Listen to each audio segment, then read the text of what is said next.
Welcome to the deep dive. Today, we're plunging into a topic that's moving really fast. It's gone from future concern right into present reality. We're talking about preparing for the rapid evolution of artificial intelligence.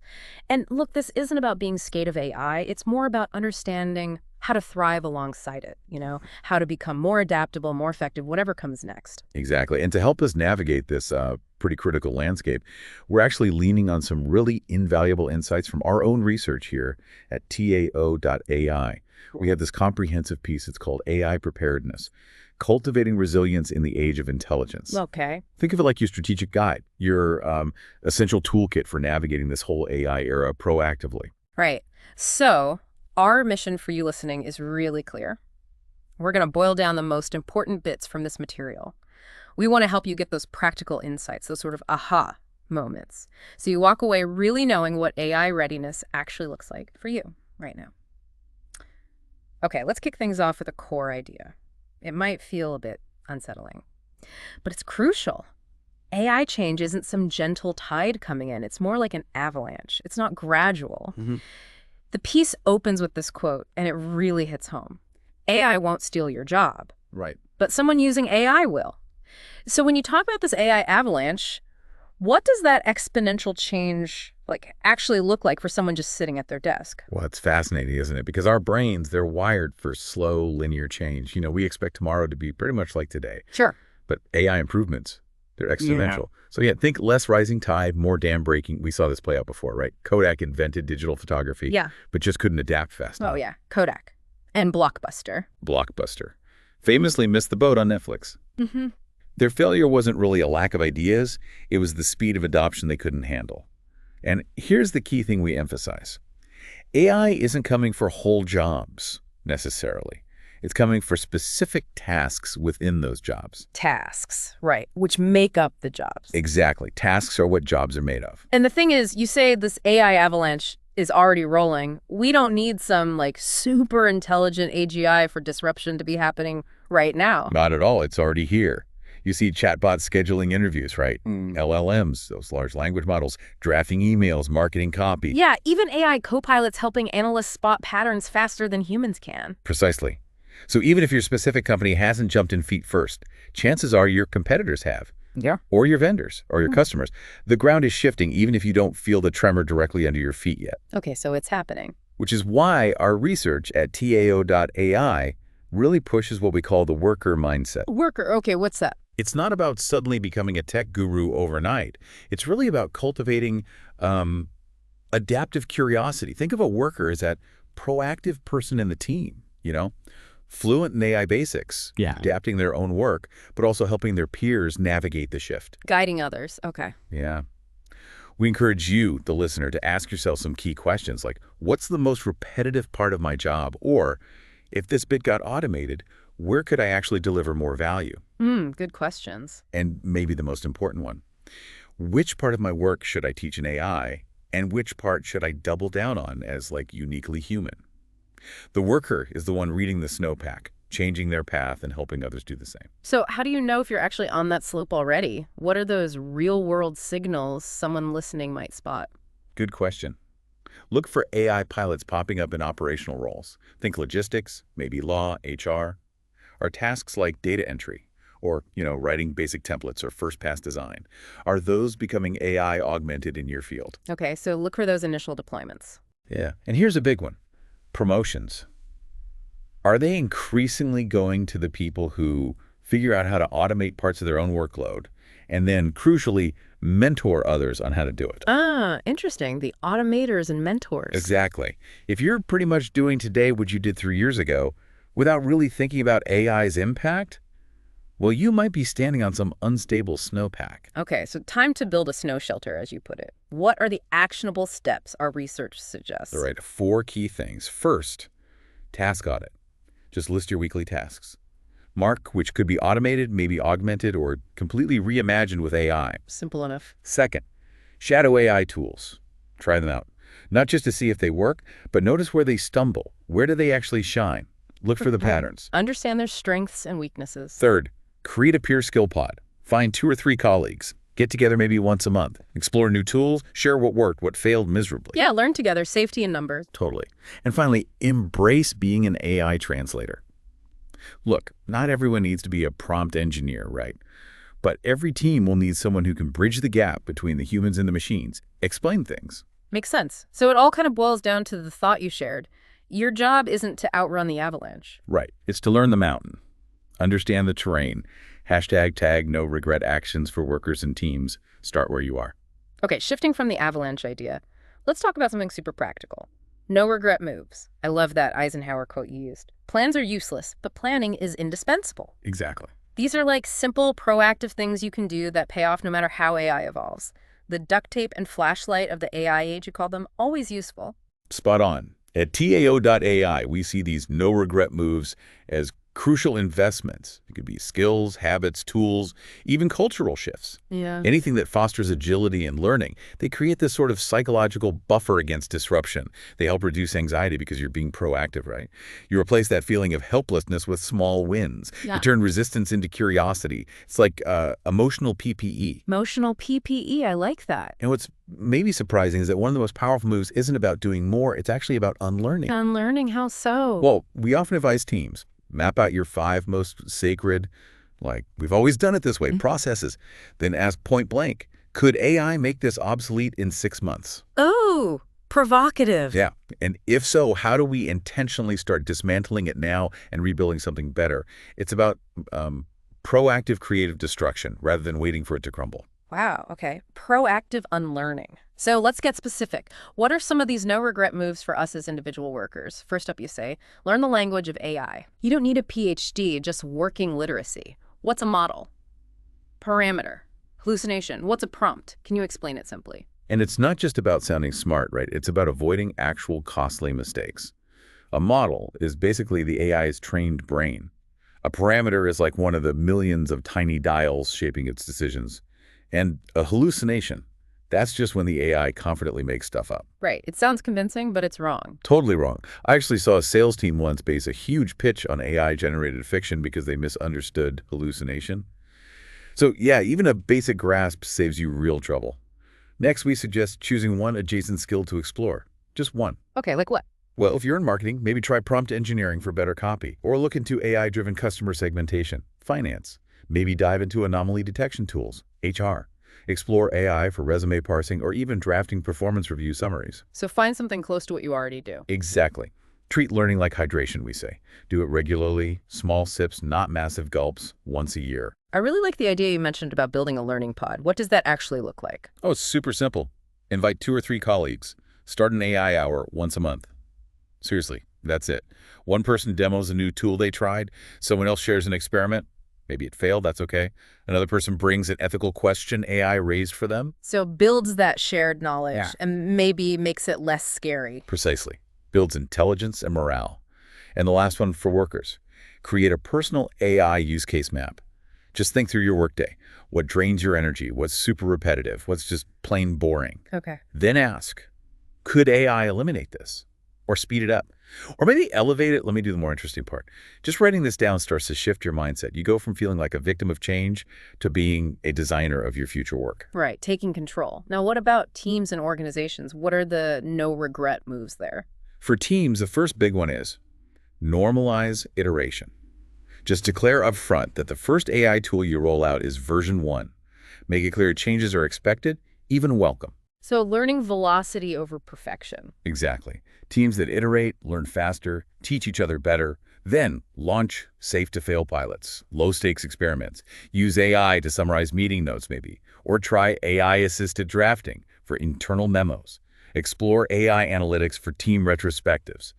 The goal isn't instant massive productivity gains. It's about getting familiar. Familiarity, fluency, and failure without fear. That's the key. And who leads this? Should teams appoint someone? Yes, appoint an AI pathfinder. This isn't just a cheerleader. A pathfinder actually explores and documents. They test tools, they flag risks, they curate best practices, they gently nudge the skeptics toward trying things out. The guide. Exactly. Every team needs these bridge builders. And hey, if you're listening, you might already be one. And crucially important, redesign job descriptions.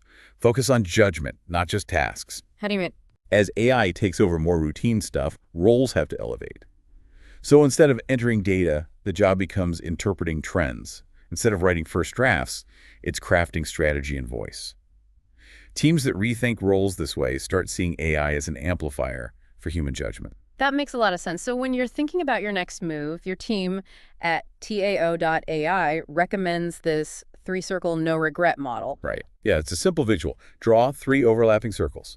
What I do often, what I struggle with, and what AI tools can actually do today. Okay. Where those 3 circles overlap, that sweet spot, that's probably your next best no-regret move. Got it. Identify the overlap. Ultimately, these no-regret moves, they aren't really about predicting the future perfectly. They're about practicing readiness. So when the game board changes, you're not frozen. You're ready to make a move. #, break glass playbooks, planning for the unthinkable. Okay, so we've covered proactive readiness. Now let's shift gears to planning for the truly unthinkable. You call these break glass playbooks. That reminds me of that saying, when the storm comes, you don't write the emergency manual, you follow it. Exactly that. So these are step-by-step guides for specific AI disruptions, designed for chaos, not your average Tuesday, dusty until suddenly indispensable. But why are these so critical now? AI is moving so fast. Isn't there a risk these plans become obsolete before you even, test them? That's a really fair question, and it's precisely why they're critical. Their main job is defining who convenes the meeting, who makes the call, who communicates, what tools get managed or shut down when disruption hits. Think of like an incident response plan for a cyber breach, but broader. It covers technical failures, sure, but also behavioral failures, AI messing up reputations. Okay, so it's more about the process and roles than the specific tech fix. Precisely. The tech changes fast, but the need for clear leadership, clear communication, a solid decision framework in a crisis, that's constant. And honestly, as AI gets more autonomous, the odds of a team doing something, naive or even disastrous with it, they kind of approach certainty. You need a plan. Okay, let's make it real. Give us some of those realistic workplace AI scenarios that really demand a playbook. What are some unexpected ways AI could cause chaos? All right, scenario 1. An internal AI tool hallucinates and causes real harm. Let's say a sales chatbot falsely promises huge discounts and a customer relies on it and suffers damages. Who's accountable? Do you switch off the model? What's your script for talking to that customer? Oof, yeah. Okay, what else? Scenario 2. A competitor suddenly claims they've achieved AGI, or some kind of superhuman capability.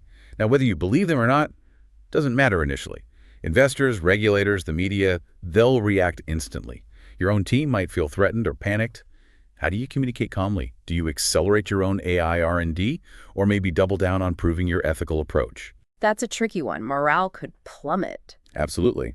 Scenario 3 ties into that. What if a worker, maybe even a whole role, gets replaced seemingly overnight by an AI tool? A department adopts an assistant that suddenly handles 80% of someone's job, but there's no clear path for upskilling them. Morale tanks. How do you message that change compassionately, transparently? What role does that worker play in guiding their affected colleagues? Tough conversations. For sure. And scenario 4. What if a vendor's AI tool becomes a privacy or legal nightmare? Maybe your standard productivity suite has a bug and leaks sensitive internal data. Who finds out first? Who notifies whom? Who hits the off switch? Who owns the liability? Right, these things can spiral fast. So what's the basic anatomy of a break glass playbook? What needs to be in it? Okay, each playbook should clearly answer. What's the specific trigger that activates this plan? What's the decision framework? Who decides what? What's the action timeline for 60 minutes, for 6 hours, for 6 days? What's the communication protocol, internal and external? And crucially, what's the review mechanism for learning after the dust settles? And you mentioned premortems? Yeah, those are super helpful. Basically, fictional write-ups where you imagine everything that could go wrong with a specific AI deployment. It helps you anticipate failure points. And critically, these playbooks need to be co-created. You need technologists, sure, but also HR, legal, ethicists, and definitely those workers we talked about. Why the workers specifically? Because workers understand how people actually respond to change and stress, not just how systems behave. That diversity makes the playbook much more robust and realistic. Okay, so why do these playbooks matter so much in the end? Because AI mistakes have unique characteristics. Their fast, bad insights can scale in milliseconds. They're loud. One wrong screenshot can go viral instantly. They're confusing. Often it's hard to tell if the AI screwed up or a human did. And sometimes they're untraceable because the AI's decision logic can be a black box. So having a plan reduces the chaos. It builds resilience, builds confidence. If you want to start your first playbook, our advice is Begin with the top 3 AI tools your organization relies on most. For each, just ask, what happens if this thing fails, lies, or leaks? Use tabletop simulations, basically. Role-play the disaster scenario. Assign clear ownership. Every system needs a named human responsible for it. And keep the playbooks short and sweet. Laminated cards, not novels. Makes sense. You don't drill fire escapes because you love fires. Right. You do it because when the smoke hits, you don't want to be fumbling for the door handle. Exactly. #, broad utility capabilities and early warning systems. All right, beyond the immediate actions in those emergency plans, let's talk foundations. What capabilities will serve us well almost regardless of how AI specifically evolves? This is where you talk about broad utility, like building an AI Swiss Army knife. That's a great analogy. Capabilities that help in multiple futures. You use the example of orangutans using leaves as umbrellas, versatile adaptations. Exactly. Broad utility capabilities are those skills or tools or even teams that serve across different departments. They're investments that reduce fragility, boost your ability to adapt, and they add value today while also preparing you for disruption tomorrow. At TAO.ai, we use what we call 3 lenses to help identify these. Does it have cross-scenario strength? Meaning, does it help in lots of different potential disruption scenarios? Does it have cross-team applicability useful for HR and legal and ops? And does it have cross-time value giving near-term wins and long-term resilience? Okay, 3 lenses. So what are, say, 5 key broad utility investments that AI-ready organizations should really be considering right now? Okay, number 1, attribution in forensics labs. Simple idea. When an AI system goes wrong, maybe biased output, maybe the model's performance degrades, who figures out why? This means having small teams, or at least toolkits, ready to audit, debug, and explain AI outputs. Not just technically, but ethically too. So understanding the why behind AI behavior. Crucial. Number 2, worker intelligence mapping. This isn't just scanning resumes. It's a dynamic system. It tracks how skills are evolving in your workforce, how eager people are to learn new things, their learning velocity. This helps massively with planning upskilling, redeploying talent, and figuring out AI adoption strategies. You know who can learn fast. Knowing your people's adaptability makes sense. Third, experimentation sandboxes. Look, you don't want every wild AI idea tested live in production, right? Yeah. But you do want curiosity. So create safe-to-fail zones. Let teams test new AI co-pilots, play with prompt variations, build small automations without risk. This builds fluency and democratizes innovation. Okay, safe spaces to play. What about the rules for using AI? That's number 4.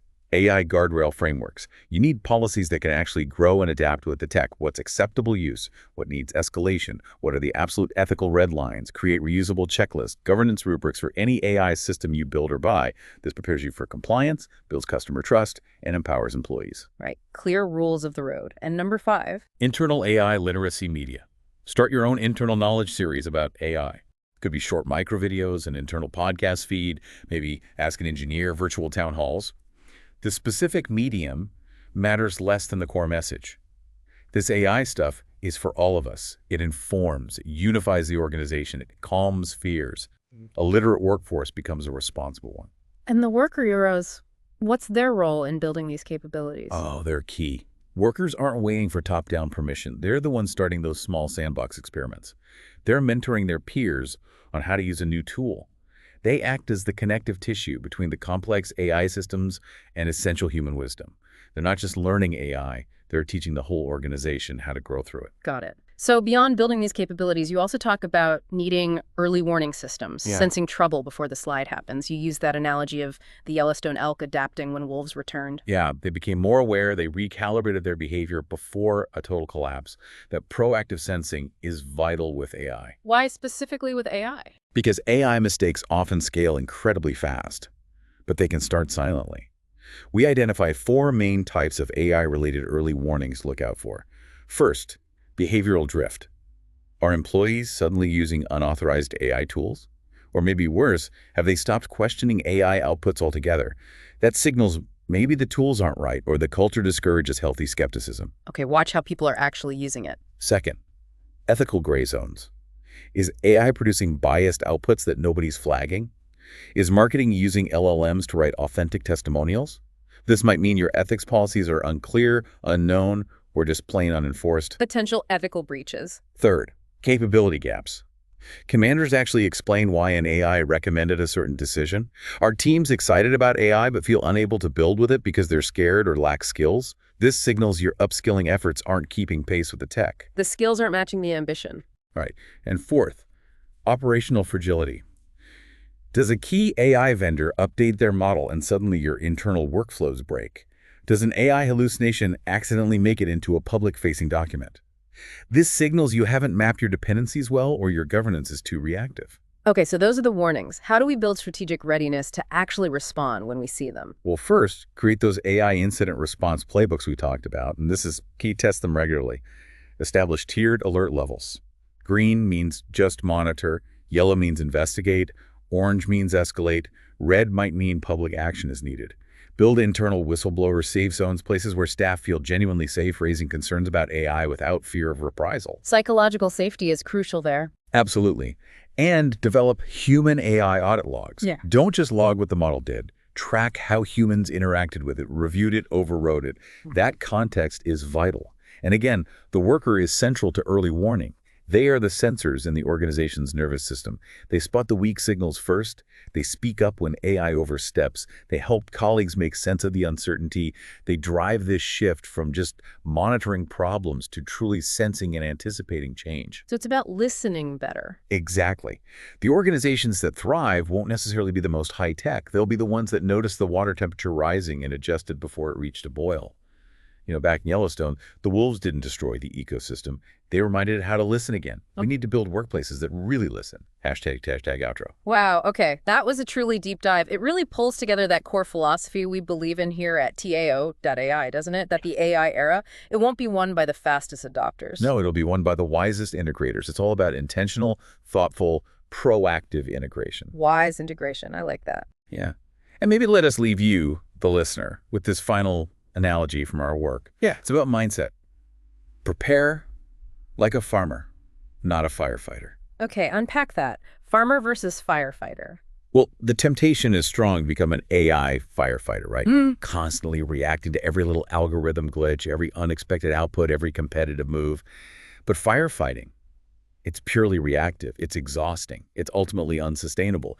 When the flames get too big, too fast, even the best firefighting teams get overwhelmed. Right, you're always behind the curve. So the farmer. Instead, we need to prepare like farmers.